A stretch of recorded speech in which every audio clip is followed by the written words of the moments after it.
So AliExpress recently added some seeding balance to my AliExpress account, and I figured I'd use it to buy a bunch of the more original design watches at a discount, because I'm still in the process of putting together my best AliExpress watches video, and that's really what I've been looking for. You know, I've never been one for the homage watches, especially because these days, if you know where to look, there seem to be some more interesting options available, and I'm hoping that might be what we've got in here. So let's take a look. This one's got a pretty interesting story behind it. Now, the bag has been opened because I needed to work out what watch this one was exactly, because I also grabbed another couple of watches, which you'll see in future videos. It's a bit dinged up, but this watch is from Cadison. Now, Cadison is a brand I haven't looked at in a very long time. It has been at least 4 years, I would say. But this one looked significantly better than the last one I looked at for a couple of reasons. Not just the slightly more original design, but let's take a quick look at this.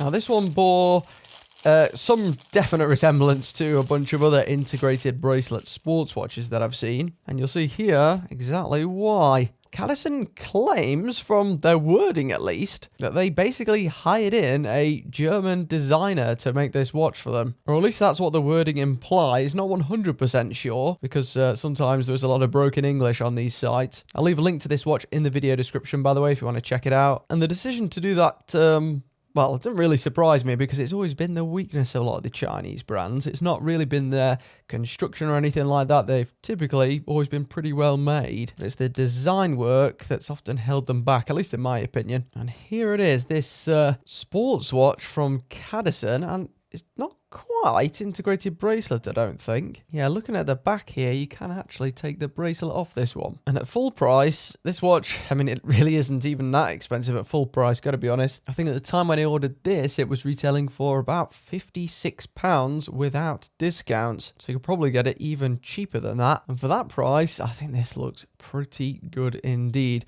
Obvious influences here from the AP Royal Oak, also the Nautilus there with the horizontal lines, but as a whole, considering everything, it actually doesn't seem to be a copy and paste of anything. It's definitely got some unique original elements about this one, and dare I say, the dial actually looks really good. This one is the green colour. It does come in another couple of colours. I'll start off by running you through the basic specs. As for the code name on this, it just says here C8200MWWU. So I'm not sure if they've actually got a proper nickname for this one. They just call it German Designer, and it does look a lot like many of the other German designs. As for specs, this one's advertising quite a lot actually. It's got full stainless steel construction, and it's definitely stainless steel, no doubt about that. Finishing is pretty good too.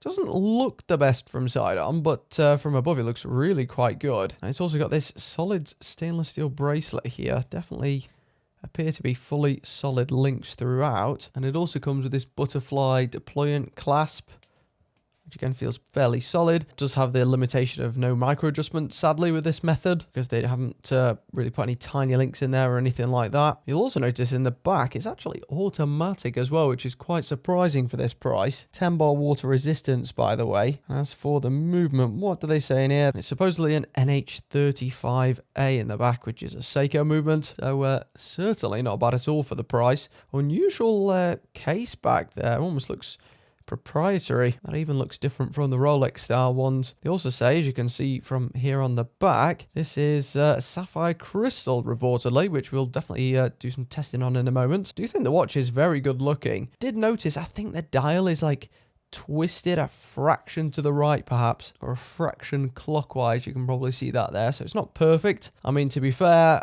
at this sort of cost, I probably wouldn't expect the best quality control, especially when they're trying to ram in all these specs. But aside from that, it looks pretty good. I mean, even the markers and the hands and the printing are pretty good too. Straight out of the gate, definitely a lot better than previous Cadison watches that I've tried, no doubt. As for sizing, we got a hair over 40 millimeters wide there. Lug to lug, it kind of depends where you measure, because this bracelet kind of has a solid kind of proprietary like end links. I mean, they do really suit the watch, but I don't know really where to measure here. True lug to lug, somewhere in the region of about 49 millimeters. If you were to keep this bracelet, I guess it's significantly higher, you know, much more towards the 60 mark, but I don't think it's going to wear like that. It's not the thinnest either. 11.9 with a flat crystal. Here's a closer look at this watch.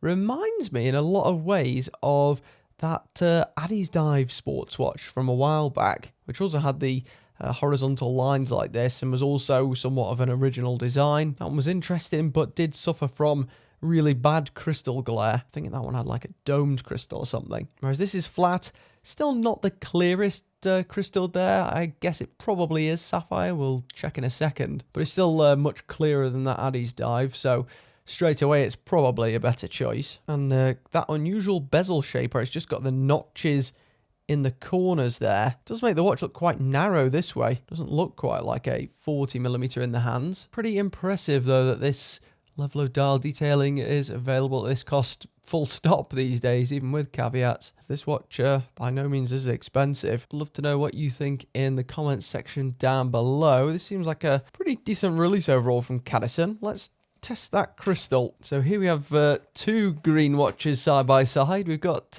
this Vair watch as our control because I know that one has a sapphire crystal. Gives us that nice strong reading. We're hoping for something similar from the Cadison. And we do get it. Not quite as strong actually on the diamond selector tool, but usually if it's mineral or less, you don't even get past the 1 mark. So it is probably sapphire, maybe just with some sort of coating that affects it, or a worse coating maybe, but it should still prove to be pretty scratch resistant. This one definitely reminds me from above of a couple of the Formex watches, if you've seen those. Not sure what it is, maybe the bezel and the notches in the bezel or something, but overall very impressed for the money, even with the fractionally offset dial in this unit's case. And it's nice to have a watch that I don't think, to my knowledge, is a carbon copy of anything else, even though it has got certain elements plucked from some of the luxury watches, I'm sure. Really good colour too on that one. Let's check that luminescence, because we do seem to have some on the hands and markers from the looks of that. Can't say I'm expecting big things though. These cheaper AliExpress ones, a lot of them fail to deliver in this department. Blue glow suggests it might be something like BGW9. Let's see how long it lasts. Oh no, there is some then on the markers. It's just not as bright as on the hands. And overall, the performance is pretty low there, I would say overall. Not disastrous, might just be usable, but certainly not as bright as other watches. That said, this watch is very affordable. Perhaps this is one area where they've cut some costs. But there's your look at the Cadison 8200G, they're actually calling it here on the back of the case. Overall, I'm still pretty impressed though. Certainly looks the part. A lot better than the drop-shipped watches that you often find at this price. It's linked below, and I'll also lob in as many discount codes as I can find because they're constantly bombarding me with discount codes, AliExpress. So if there's any that work with this one, I'll leave them down there. You might be able to get this one even cheaper somehow.